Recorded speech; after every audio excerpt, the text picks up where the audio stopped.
Godavari global university Rajahmundry engineering, agriculture, pharmacy, health sciences degree కోర్సులకు అడ్మిషన్లు జరుగుతున్నవి.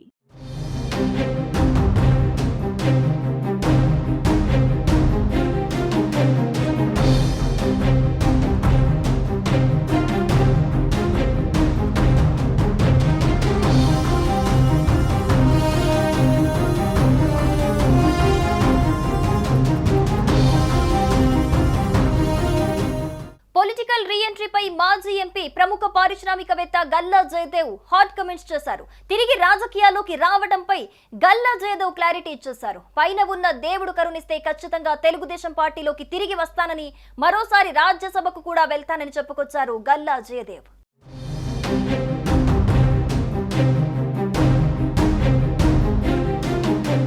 చిత్తూరు జిల్లాలోని కాణిపాకం వినాయక స్వామిని గల్లా జయదేవ్ దర్శించుకున్నారు. ఈ సందర్భంగా ప్రత్యేక పూజలు చేశారు. అనంతరం తిరిగి రాజకీయాల్లోకి వచ్చే అంశంపై టీడీపీలోకి రీఎంట్రీ ఇవ్వటంపై కూడా క్లారిటీ ఇచ్చారు. టీడీపీలోకి రావటం కోసం అధినాయకత్వంతో మాట్లాడుతున్నట్లు ఈ సందర్భంగా స్పష్టం చేశారు గల్లా జయదేవ్. ఇక ఇదిలా ఉండగా వ్యాపారులకు సమయం కేటాయించేందుకు రాజకీయాల నుంచి తప్పుకున్నట్లు గత సంవత్సరం గల్లా జయదేవ్ ప్రకటన చేసిన సంగతి తెలిసిందే. అయితే ఇప్పుడు ఆయన తిరిగి రాజకీయాల్లోకి రాబోతున్నట్లుగా వెల్లడించారు. తెలుగుదేశంలో క్రియాశీలక పోషిస్తారని చాలా ఇది వస్తుంది సార్. మీరు ఏమి పోషిస్తారు సార్?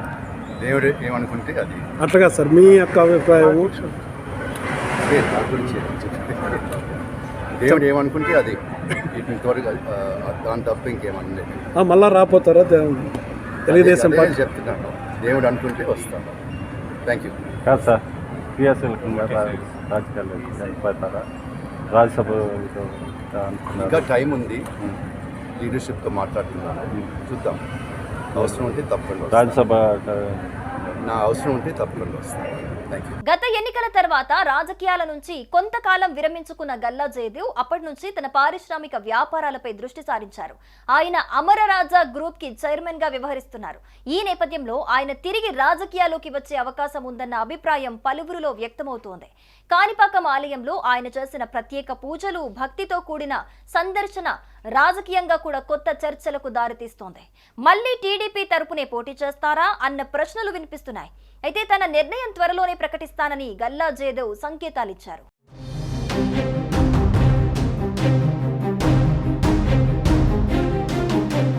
టీడీపీ గుంటూరు ఎంపీగా రాష్ట్ర ప్రయోజనాల కోసం తన గలం వినిపించిన పార్లమెంట్ కీలక నేతగా గల్లా జయదేవ్ కు టీడీపీ పార్టీలోనే కాదు, ఆంధ్రప్రదేశ్ రాజకీయాలలో సైతం ఒక ప్రత్యేక గుర్తింపు ఉంది. ఉన్నత విద్య, నిర్దిష్టమైన వ్యాపారాలు, విలువలు కలిగిన రాజకీయం, పార్టీకి విధేయుడిగా, పార్టీ అధినేతకు నమ్మదగ్గ నాయకుడిగా గల్లా జయదేవ్ ఆంధ్రప్రదేశ్ రాజకీయాలలో కీలక పాత్ర పోషించారు.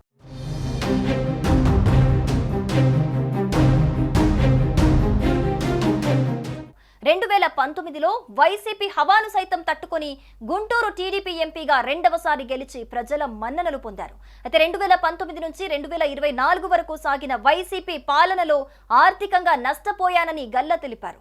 అలాగే ప్రభుత్వ కక్ష రాజకీయాలతో నలిగిపోయానని, చిత్తూరు కేంద్రంగా ఉన్న అమర్రాజా బ్యాటరీ సంస్థను గత వైసీపీ ప్రభుత్వం నిబంధనల పేరుతో కక్షపూరితంగా వ్యవహరించడంతో ఆ పరిశ్రమను ఏపీ నుంచి హైదరాబాద్ కు తరలించారని అప్పట్లో వార్తలొచ్చాయి. దీంతో 2024 ఎన్నికల నుంచి తప్పుకున్న జయదేవ్ పూర్తిగా తన వ్యాపార కార్యక్రమాలతో బిజీ అయిపోయారు. 2024 ఎన్నికలలో కూటమి హవా కొనసాగిన సమయంలో గల్లా వెనుకడుగు వెయ్యకుంటే నేడు ఏపీ నుంచి ఎన్నికైన కేంద్ర మంత్రులలో గల్లా కూడా ఒక నేతగా ఉండేవారు అనేది రాజకీయాలలో తీవ్ర చర్చ జరిగిన అంశంగా మారింది.